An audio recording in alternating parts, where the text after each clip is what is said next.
You're tuned in to the Now Morning Show, where we continue to celebrate the Christmas season, but we want you to do so responsibly. So joining us on set is the president of Arrive Alive, Sharon Inglefield, as we navigate the holidays to prevent drunk and drugged driving. Good morning and welcome to the Now. Good morning. Thank you for having Arrive Alive on this morning. A very necessary conversation. We talked to previous guests who spoke about everything in moderation, but the truth is we are seeing where that is not happening. Unfortunately, statistics are showing pretty high numbers in both road fatalities and, as you mentioned, pedestrian fatalities as well. So we do need to have this conversation. But we're going to start with the numbers because they tell the truth. What are the statistics like currently in Trinidad? So currently we've had 117 people who have died on our nation's roads, which is a 21% increase over last year, which is very, very high.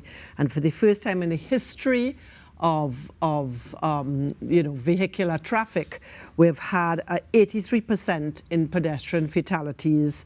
53 people have died, and that actually means more pedestrians are dying on our nation's roads than even drivers. So that is very, very tragic, very disappointing, very, very sad. So we really need to increase our efforts with regards pedestrian education, training of our drivers to ensure that they understand that pedestrians, like cyclists, have a right to our nation's roads, have a legal and a moral right to get from A to B safely and to respect their rights on our roads. Now, before we go further into the conversation of the safety, specifically where the pedestrians are concerned, let's give a bit of a background or a little summary as to what exactly is the purpose of Arrive Alive. More than just advocating, there are actions that are taken and other endeavors of the entity. So tell us a little bit about it. Okay, so Arrive Alive is an NGO, non-governmental organization.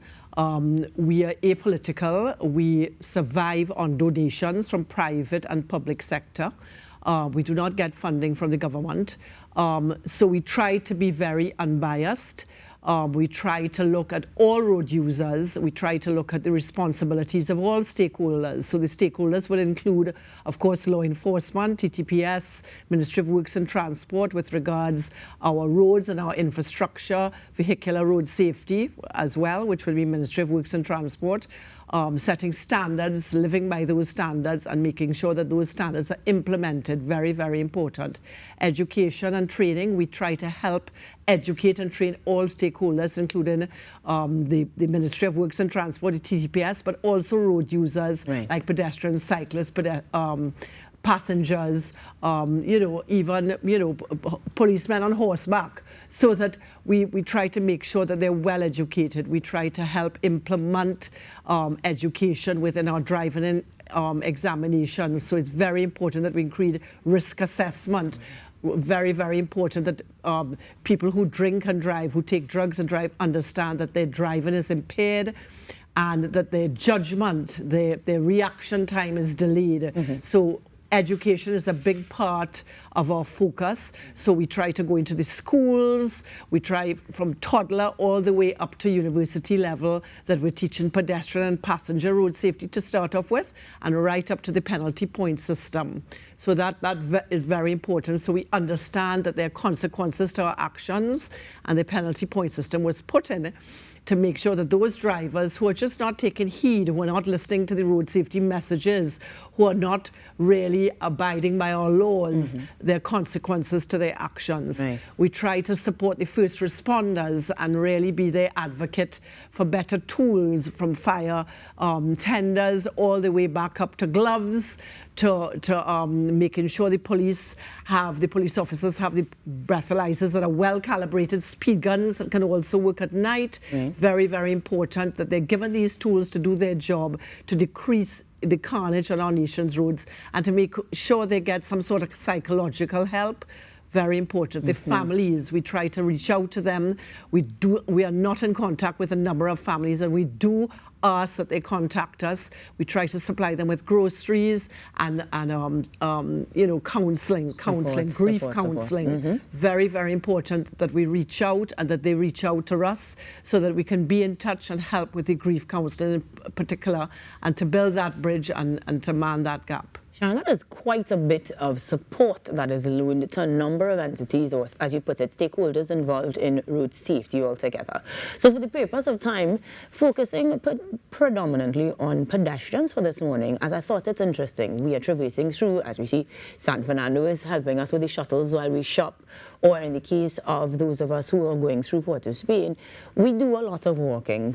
We will be pedestrians using these spaces. What are some of the things that we see falling short as a pedestrian that might see us ending up as part of those statistics, unfortunately? So I compliment, first of all, San Fernando for that shuttle service. I did read about it.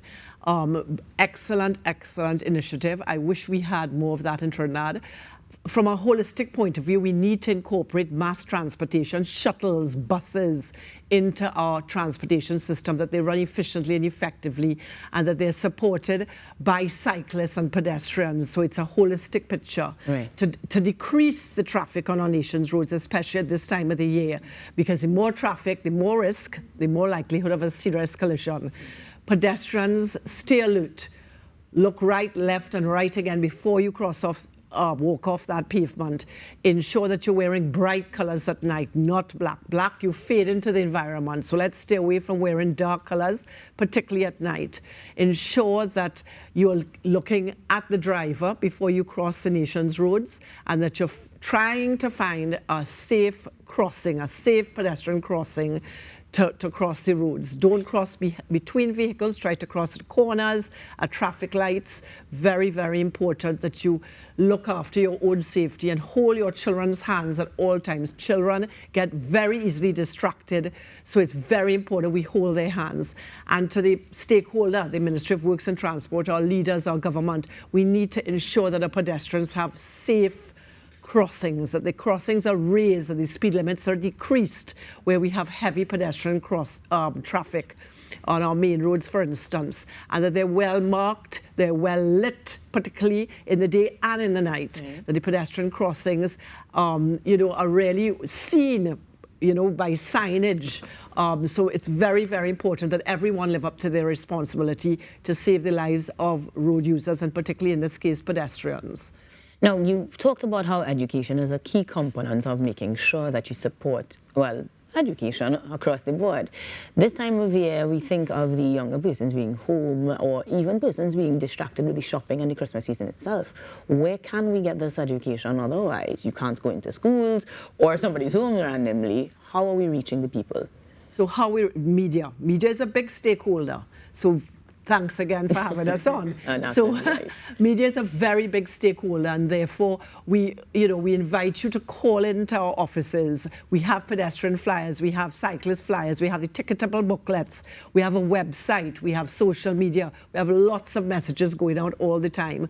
Very important that we plan our journey so that we know where the traffic is going to be every single day, and that we get up early, we get out there, we arrive on time, we're not distracted, we're not on our phones, we're not putting on makeup, we're not eating breakfast while we drive. Very, very important. And that we are making sure that we're not impaired, that we're not drinking and driving, that if we know we're going to go out to party, we organize a taxi, we organize a designated sober driver, responsible driver. We have a lot of adults out there that are not necessarily responsible. We need to make sure that the drivers are responsible. We're getting in their cars as passengers. If they're driving too fast, they're careless, let them stop and let us out. Very, very important that we stand for our own safety. This time of the year, the roads are filled with the craziness that goes on at Christmas time, with the rush and bustle, and we need to make sure that we stand up to drivers who are reckless and careless, because we've had just too much death on our nation's road, too much carnage, especially at this time of year, too many families grieving. Sharon, I wish that we had more time to continue this conversation, because we've only explored that from the pedestrian's perspective, but you have alerted us to so many other stakeholders that we can explore. So perhaps as a new initiative during the course of 2025, in an effort to get those statistics down, we'll have you back on and continuously have this conversation. Thank you very much. Have a happy and safe Christmas. And thank you very much for joining us this morning, the president of Arrive Alive, making sure that we have some food for thought as we traverse the nation's roadways, both as drivers, pedestrians, and other stakeholders. We want you safe and merry this Christmas, so stick around. We've got even more tips that you could use here on The Now.